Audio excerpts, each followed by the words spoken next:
I still remember the moment I told him. The words slipped out, unplanned and unguarded, as if they'd been waiting all along. I cheated.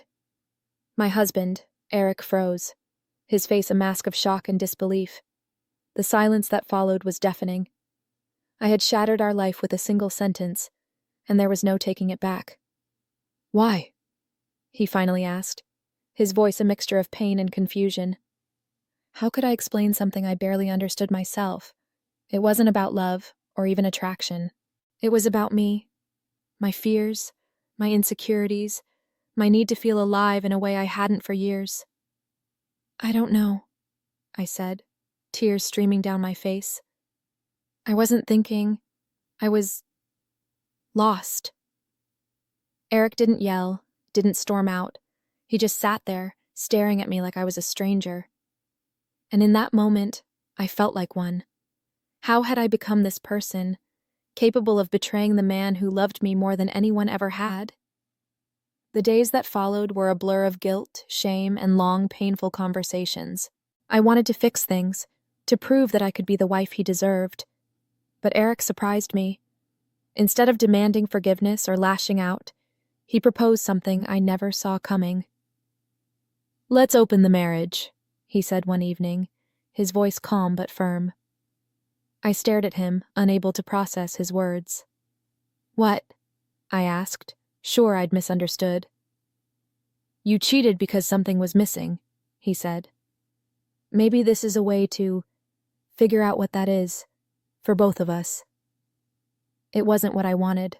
I wanted him to fight for me, to demand we repair our broken bond. But he didn't. He was giving me permission to stray again, and part of me resented him for it.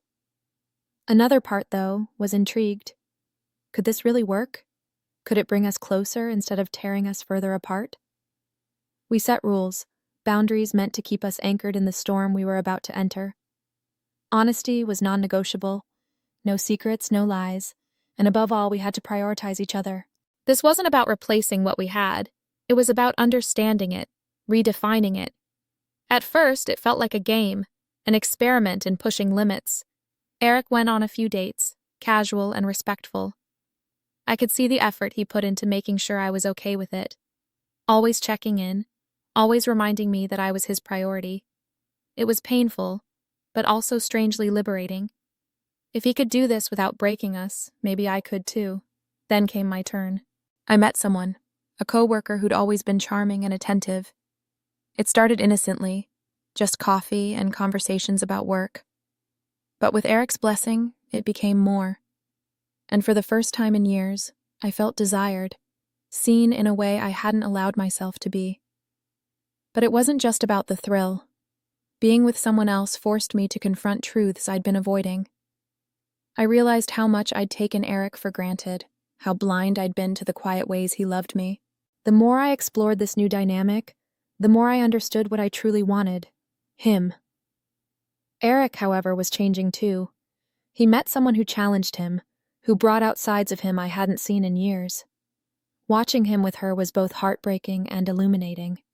I saw how much he'd sacrificed for me, how much he'd suppressed to keep our marriage intact. And for the first time, I wondered if I'd pushed him too far. The turning point came one night when we both found ourselves home after separate outings. We sat in silence, the weight of our choices hanging heavy in the air. Finally, Eric spoke. "Is this what you wanted?"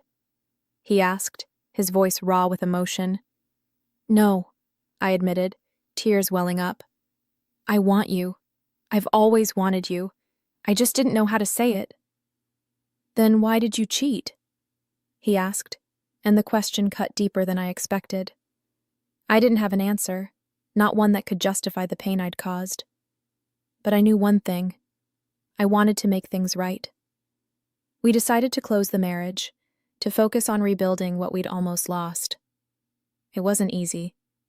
The wounds were deep, the scars a constant reminder of our mistakes. But we faced them together, with honesty and a commitment to understanding each other.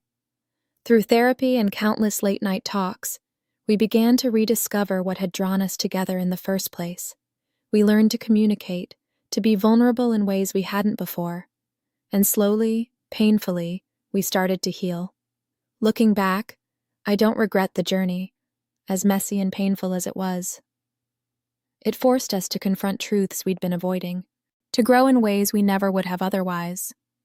But it also taught me the value of what we have, the depth of love and commitment that can weather even the darkest storms. Our marriage isn't perfect, it never will be, but it's real and it's ours. And for that, I'm endlessly grateful.